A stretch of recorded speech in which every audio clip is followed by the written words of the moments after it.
Osajifo Dr. KWAME Nkrumah. Action without thought is empty. Thought without action is blind. We face neither east nor west. We face forward. Forward ever, backward never.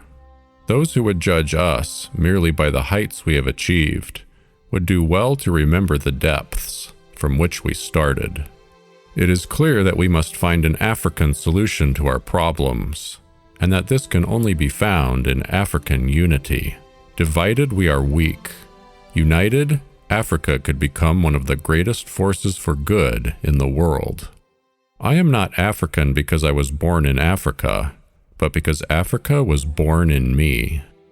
The forces that unite us are intrinsic and greater than the superimposed influences that keep us apart. As far as I am concerned, I am in the knowledge that death can never extinguish the torch which I have lit in Ghana and Africa. Long after I am dead and gone, the light will continue to burn and be borne aloft, giving light and guidance to all people. Africa is one continent, one people, and one nation. The notion that in order to have a nation, it is necessary for there to be a common language, a common territory, and common culture has failed to stand the test of time or the scrutiny of scientific definition of objective reality.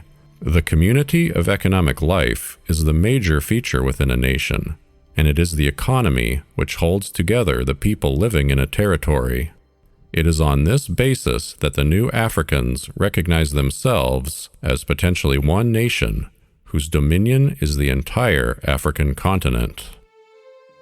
All people of African descent, whether they live in North or South America, the Caribbean, or in any part of the world, are Africans and belong to the African nation. Freedom is not something that one people can bestow on another as a gift.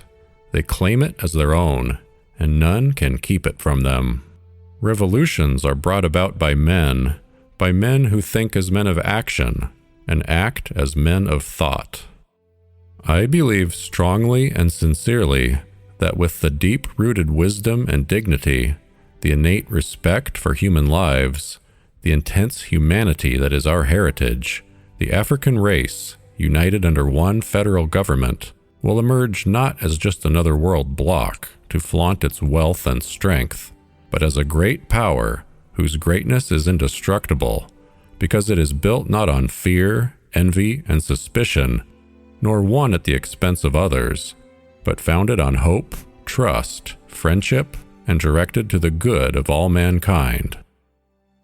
For centuries, Europeans dominated the African continent. The white man arrogated to himself the right to rule and to be obeyed by the non-white. His mission, he claimed, was to civilize Africa. Under this cloak, the Europeans robbed the continent of vast riches and inflicted unimaginable suffering on the African people. No people without a government of their own can expect to be treated on the same level as people of independent, sovereign states. It is far better to be free to govern or misgovern yourself than to be governed by anybody else. We all want a united Africa, united not only in our concept of what unity connotes, but united in our common desire to move forward together in dealing with all the problems that can best be solved only on a continental basis. The total liberation and unification of Africa under an all-African socialist government must be the primary objective of all black revolutionaries throughout the world. It is an objective which, when achieved, will bring about the fulfillment of the aspirations of Africans and people of African descent everywhere. It will at the same time advance the triumph of the international socialist revolution.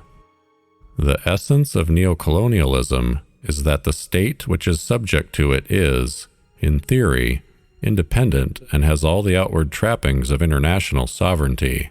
In reality, its economic system and thus its political policy is directed from outside. The traditional face of Africa includes an attitude towards man, which can only be described as being socialist.